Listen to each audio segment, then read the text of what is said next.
धर्मस्य हाप्यवर्गस्य, धर्म का अर्थ ये नहीं है कि हमें बहुत सारा धन मिल जाए। आप धर्म के अर्थ को मत लगा लेना कि धन मिल जाए, और हम धर्म भी धन की इच्छा से ही करते हैं। सौनक जी ने कहा महाराज देखिए मृत्यु लोक में कितना धर्म हो रहा है, कि ये सब धर्म धन के लिए हो रहा है। अरे धन तो प्रारब्ध के अनुसार आ ही जाएगा, धन के लिए धर्म की आवश्यकता है ही नहीं। कोई व्यक्ति जीवन में दुख की कामना करता है कि मुझे दुख आ जाए। किसी ने किया आज तक? एक लोटा जल चढ़ाया कि हे भगवान मुझे कल दुख दे दे, फिर भी दुख आता है। क्यों? क्योंकि ये हमारे प्रारब्ध में है। प्रारब्ध में जो सुख दुख होगा वो तो आएगा ही, ये नहीं रुकेगा। ये तो विधि का विधान है। भगवान राम राजा बनने वाले थे, सो है उसी समय वनगमन हो गया।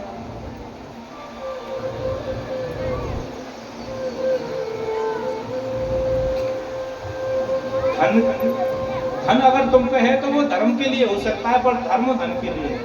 व्यास जी महाराज कह रहे हैं धर्मस्य हाप्यवर्गस्य, आपके पास धन है तो धर्म कर लीजिए, पर धर्म धन के लिए मत करिए कि ऐसा धर्म करने से मुझे धन मिल जाए।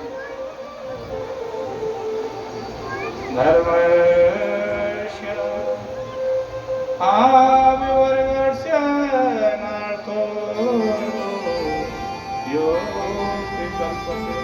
भगवान ने अर्थ दिया है तो धर्म करो, पर धर्म अर्थ के लिए मत करो। उद्देश्य तो धर्म है, धर्म का उद्देश्य अर्थ नहीं है। ये भी कह दिया है आपके पास धन है तो उसे लुटा भी मत दीजिए, क्योंकि ये हमें शरीर मिला है, इस शरीर की भी साधना बना के रखनी है। हमें मृत्यु लोक में आए तो भोग करना है, भोग से भी वंचित नहीं होना है।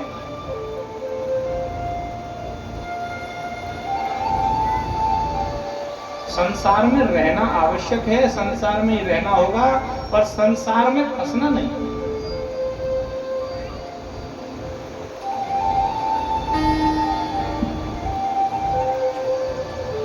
ये देह यात्रा शरीर की है, शरीर के लिए उपभोग करना होगा, भोजन करना होगा। जब हम समय पर भोजन करेंगे, शरीर को स्वस्थ रखेंगे, तभी तो हम कोई धर्म कर सकते हैं, कोई परोपकार कर सकते हैं।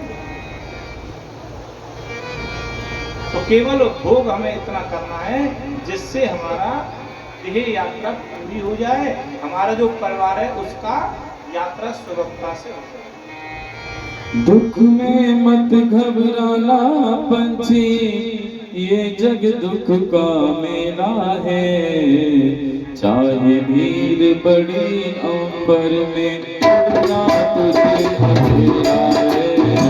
चाहे भीड़ बड़ी अंबर में उड़ना तुझे अकेला है। दुख में मत घबराना पंछी, ये जग दुख का मेला है। चाहे भीड़ बड़ी अंबर में उड़ना तुझे अकेला है। चाहे भीड़ बड़ी अंबर में उड़ना तुझे अकेला है।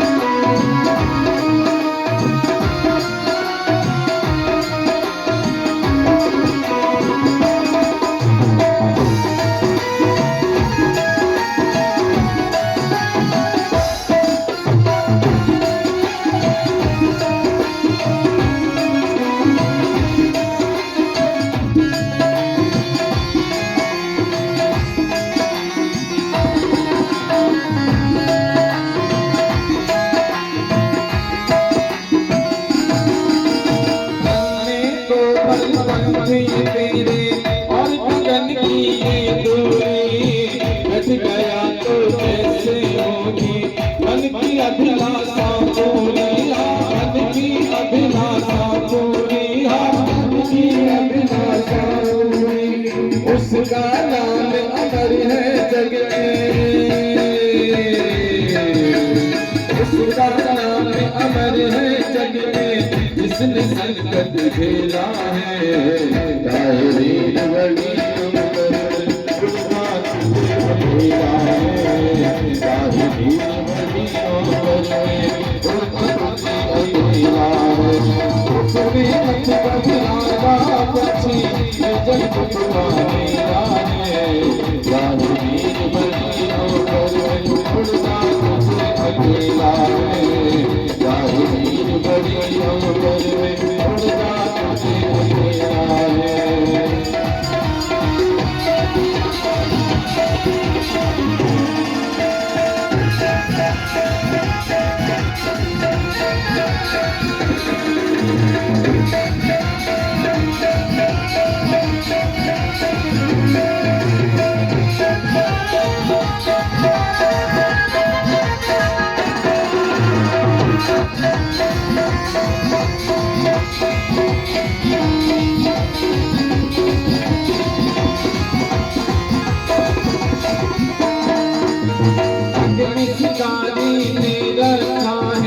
जाल बिछा कर पग पग पर, उनके प्यारे असमत जाना, पछताएगा जीवन भर, पछताएगा जीवन भर, पछताएगा जीवन भर। जग निस्तारी ने रखा है, जाल बिछा कर पग पग पर, उनके प्यारे असमत जाना, पछताएगा जीवन भर, पछताएगा जीवन भर, पछताएगा जीवन भर। मोह माया में तुम मत फंसना, मोह माया में तुम मत फंसना, बड़ी समझ का खेला है। चाहे वीर बड़ी उम्र खेला है। चाहे वीर बड़ी उम्र में, उड़ना तुझे अकेला है। दुख में मत घबराना बच्ची, जग का मेला है। चाहे वीर बड़ी उम्र में, उड़ना तुझे अकेला है।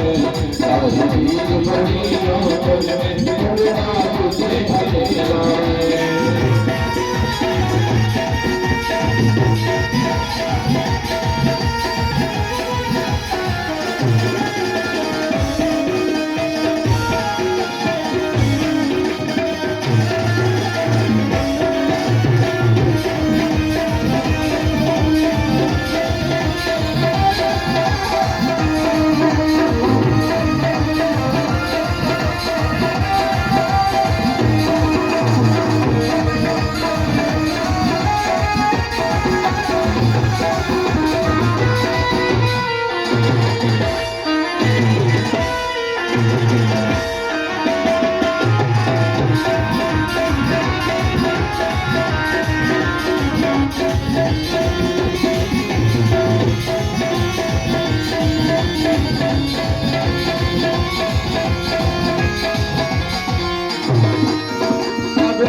सूरज आसमान में बढ़ता चल, तू बढ़ता चल, गिर जाएगा अंधकार पे।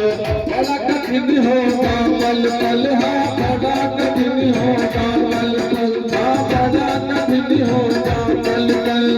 जब तक सूरज आसमान में बढ़ता चल, तू बढ़ता चल, गिर जाएगा अंधकार पे। बड़ा कठिन होगा पल पल, हाँ बड़ा कठिन होगा पल पल, हाँ बड़ा कठिन होगा पल पल। किसे पता कब उड़ जाने की, किसे पता कब उड़ जाने की, आजादी कल मिला है। चाहे वीर बड़ी उम्र में, उड़ना तुझे अकेला है। चाहे वीर बड़ी उम्र में, उड़ना तुझे अकेला है। दुख में मत घबराना पक्षी, दुख का मेला है। चाहे वीर बड़ी उम्र में, उड़ना तुझे अकेला है। चाहे वीर बड़ी उम्र में, उड़ना तुझे अकेला है।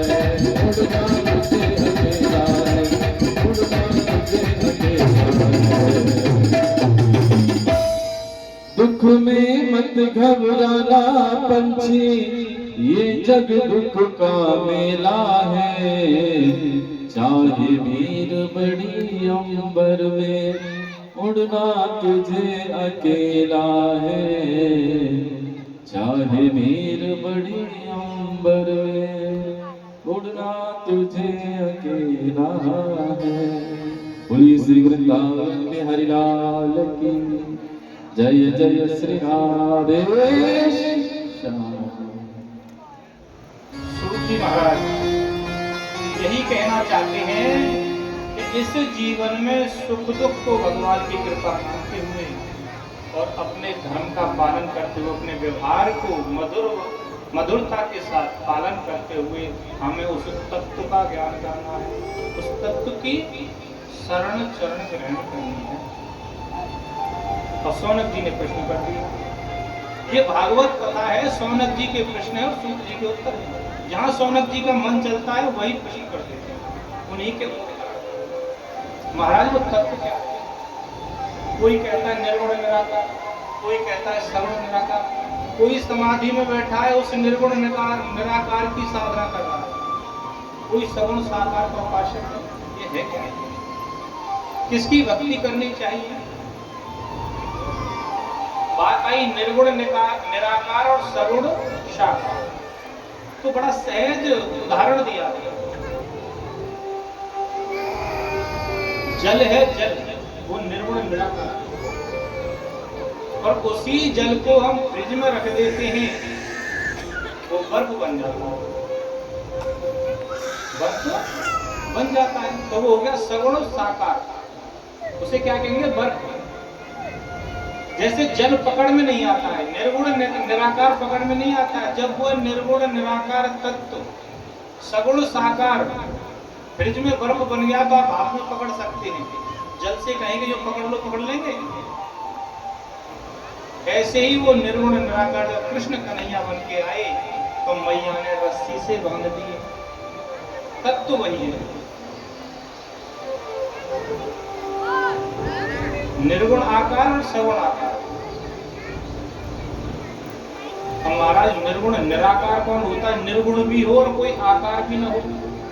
ये तो आकार बता दिया, जल है, जल को जिस पात्र में कर देंगे वही आकार बन जाएगा। बाल्टी में कर देंगे बाल्टी का, गिलास में कर देंगे गिलास का, निर्गुण निराकार हो गया। सगुण साकार बर्फ में परिवर्तित हो गया।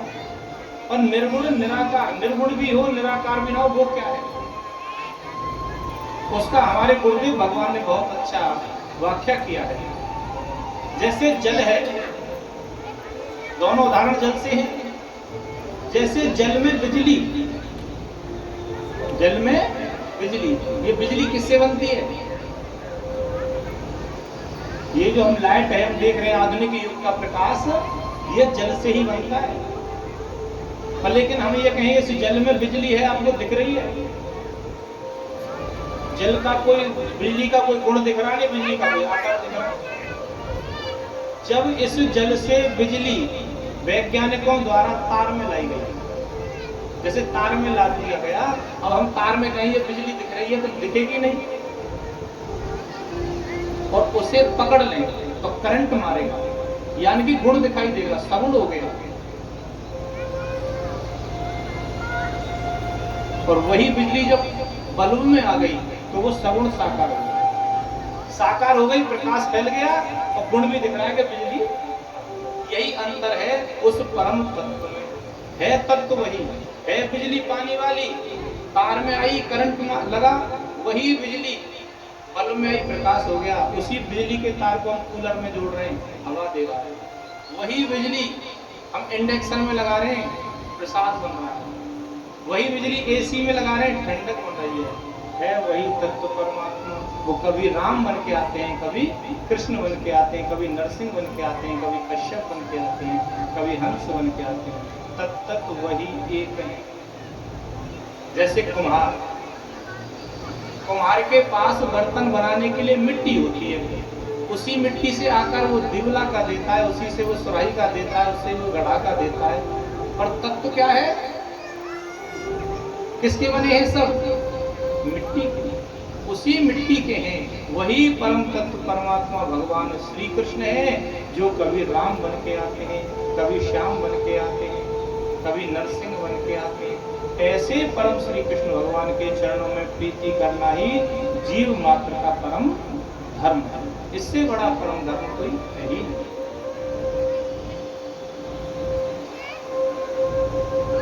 तुलसीदास जी कहते हैं, अगर इस परम धर्म को बड़े भाग मानस तनु पावा, सुर दुर्लभ शब्द ग्रंथ है गावा। ये मनुष्य तन हमें मिला है, ये इसीलिए मिला है। सुर दुर्लभ सब ग्रंथ ही गा रहे हैं। सुर माने देवता भी गा रहे हैं, सब ग्रंथ गा रहे हैं, शास्त्र गा रहे हैं, वेद गा रहे हैं, पुराण गा रहे हैं कि ये मनुष्य जीवन जो मिला है केवल परम धर्म की प्राप्ति के लिए मिला है। ये जीवात्मा हमें विद्यमान है, वही कुत्ते में है। ये कुकर सूकर बिल्ली आदि बने हैं, यही जीव हमारे में है। 84 लाख योनियों में घूम रहे थे प्रारब्ध के अनुसार, और जब भगवान की कृपा होती है तो उस प्रारब्ध को रोककर हमें मनुष्य योनि मिलती है। ये भगवान की कृपा है। अगर भगवान कृपा न करे तो उसी चक्र में चलती रहिए, कभी सूकर, कभी कुकर, कभी कुत्ता, कभी बिल्ली, कभी गधा, कभी घोड़ा। लेकिन यह जीव हर योनि में प्रार्थना करता है। ये कुत्ता भोग तो अपना काट रहा है, इसे भोग है, कुत्ते के शरीर मिला है, पर पल पल इसका भगवान से स्मरण है कि हे भगवान मुझे माफ कर दीजिए, मुझे कैसे भी अपनी शरण में ले लीजिए। शरण में लेने का एक साधन है मनुष्य योनि। भगवान ने कह दिया चलो हम आपको शरण में लेते हैं, मनुष्य योनि प्रदान कर दिया।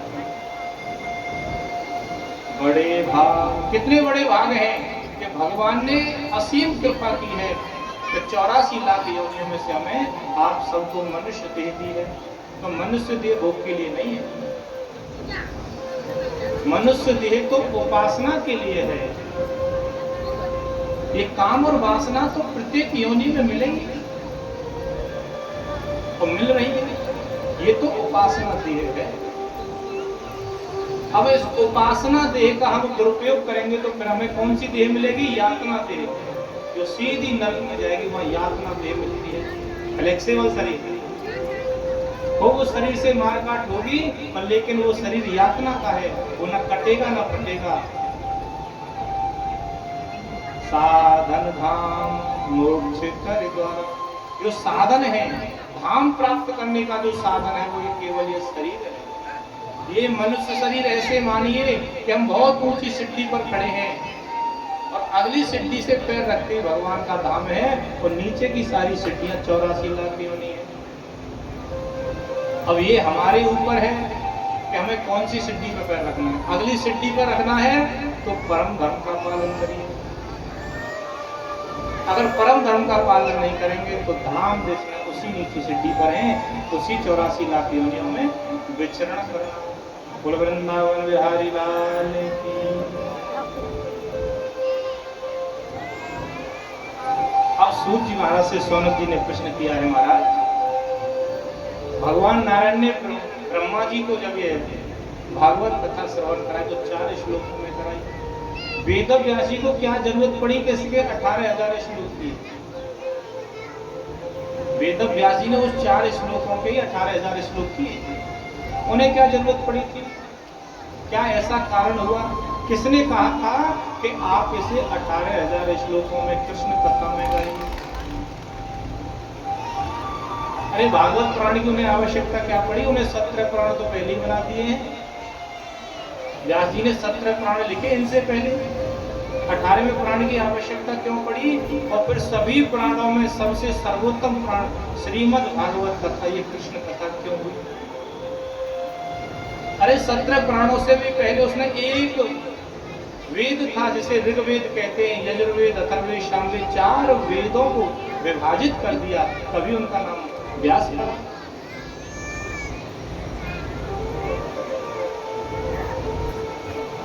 और सूत जी महाराज सौनक ऋषियों को कृष्ण का उत्तर दे रहे हैं कि भागवत कथा 4 श्लोकों से 18,000 श्लोकों में क्यों वर्णित है।